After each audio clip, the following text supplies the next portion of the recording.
Today on Tuba Da Vinci, we're going to show you how to build your own collapsible outfeed table for your table saw. So stay tuned.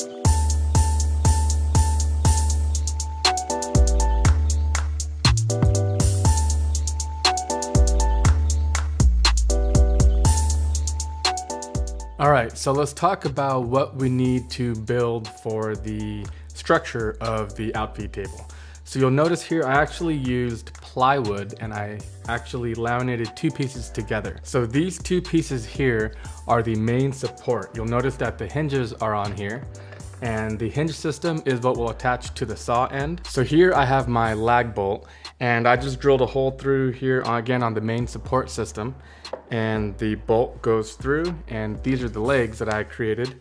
These are made out of 2x4s that I just kind of cut down. Actually, this was like a 2x3, I guess, but I just used whatever I had laying around and I just kind of flattened out one end for the bottom. Here, I've got the hole and you'll notice that it's rounded, and that's really important because again, the leg has to swing up. And so the leg goes in like this and the lag bolt goes right through. And there we have it. So now the leg can swing up and down. So your considerations for the main structure are going to be if you have an outboard motor like I did. So if you have that motor, you're going to want to make sure that the mounting points that you've chosen will span the entirety of that motor. And also that includes the height. Again, as it folds down, you want to make sure that it's not going to hit your motor. So once you've got all that sorted out, you're gonna get to work. And again, you'll notice here I did use a 2x4. You can use 2x4s for the structure if that's what you have laying around. The problem with 2x4s is that they're never really straight or true, so they're gonna be more bendy and warped and twisted, and that might give you more trouble. So if you have plywood, use it. If not, 2x4s are totally great too. Once you've got the kind of the frame figured out, I made my table as wide as I could without being so big that it kind of hung beyond the table saw. So this is the size I came up with. And what you'll notice here, I have pocket holes that I drilled everywhere along the saw. And the reason why is because the top went on last. And again, the reason why is because I cut a big piece of plywood for the top, and then I cut out where this mount would be. Now you'll notice here that I actually laminated 4 pieces of plywood here on the ends. And the reason why was to take the hinge a little better. I just used very cheap door hinges or gate hinges, I guess. They're nothing special. And in order to accommodate the entirety of the width, I went ahead and added a little metal plate and added the hinges. And also, this extra bit here is the landing pad for the insert that I have, the cutout. So if you have a motor and you're gonna have to cut that out, save that piece, because when you bring your outfeed table back up, you can put this back in and it's almost like it was never cut out. And again, you can remove it when you collapse the table as well. And you'll notice here, I actually added a little notch. So I don't really have a riving knife, but I do have the blade guard, and I use the blade guard pretty much as a riving knife. And this little notch allows the blade guard mechanism to come through and not be obstructed at all. But that's pretty much it. The main thing you're gonna wanna do is use a program like SketchUp or a notepad and pen and plan out your dimensions. There's a couple of things that you're gonna wanna consider. The first thing is I use 3.5 inches for the height of all my pieces. 3.5 inches is how tall a 2x4 is, and that way you have enough support, you have enough rigidity to be able to handle the load that this table is going to see. And the rest of the support system, these wings on the end and on the back, they actually were done after it was all said and done. So I had this main frame and this cross member, and I mounted it to the table saw. Then I took measurements and cut out pieces, and again, just attached it later. And I have the pocket holes pre-drilled in all the pieces. That way, when I brought the piece together, I could just clamp it down and attach these wings to the table. And because of the pieces here, it kind of brings it all together and gives it a good amount of support. And these, I added, it's just a piece of 1/4 inch plywood and it's screwed down. And the reason why is it'll hold the legs when the table is retracted and keep them from falling out. And you just fold it out when you want to extend it. So the hardest part about this project for me, I think, was these aluminum plates here. And the reason why is because I'd never really cut aluminum before. I used a hacksaw, so it was just kind of slow as she goes. And then I drilled the holes with my drill press. And so the main thing is, however tall you decide to make the table, that will really be what determines this height. And again, what I would recommend is take a template piece of plywood like this and drill the holes and mount it with the plywood. That way you kind of have an exact template, and then take that and transfer it to the aluminum plate. That way you don't have to mess around cutting and drilling into aluminum any more than you have to. So let's go right into it. So mounting your Outfeed table to the table saw is by far the hardest step.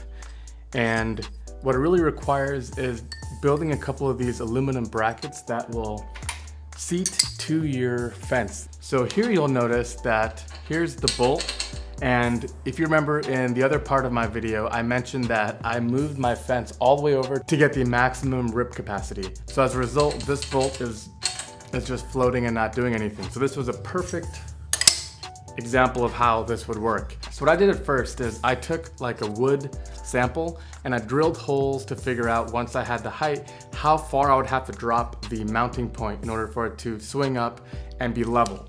So what I did is I just pulled out a level and I had it set up, and I brought my table once I mounted it and just kind of adjusted it until I knew exactly where I wanted it, and then I made the final cut. And you can see here, that's hardly perfect. I screwed up quite a bit, and I actually ended up using a rasp to elongate the hole in order for it to be able to work. So you'll notice here, I also had to make a notch right here, and that's because there was a piece of steel that came over as a cross member, and so that was interfering. So I had to cut that notch out. You can do that with an angle grinder or a hacksaw, whatever you have, but just a little bit of fine tweaking, you can kind of see that it works.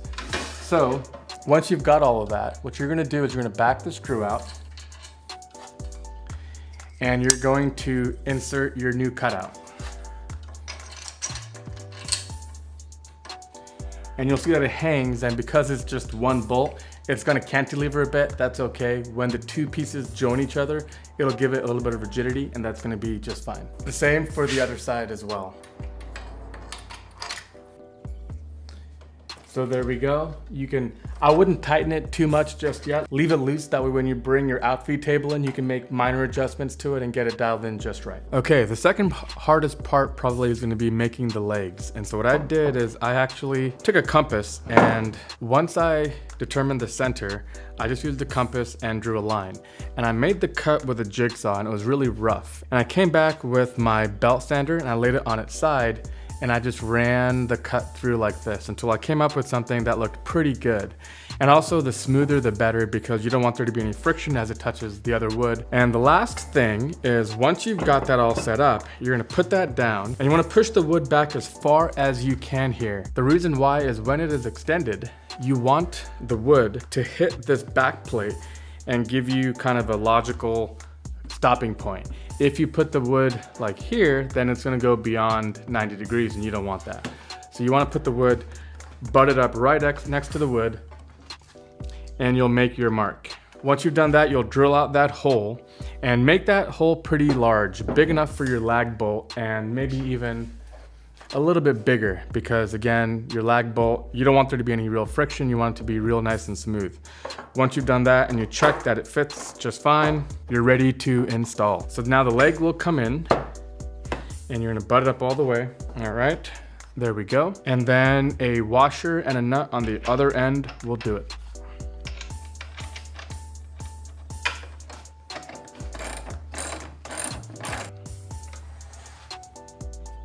And that looks pretty good.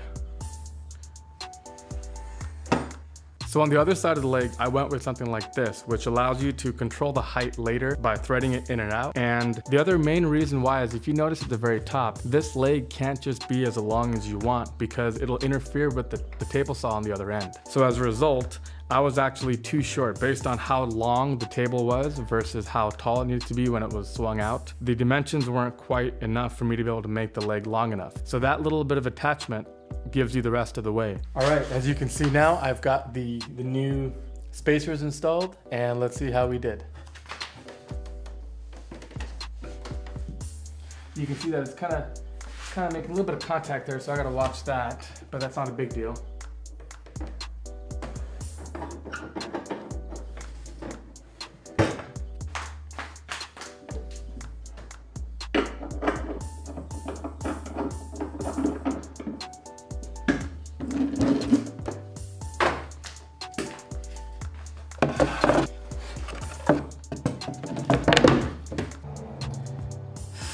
All right, it's looking really good. I just want to check on both sides as well. So on this side, it's a little bit too high.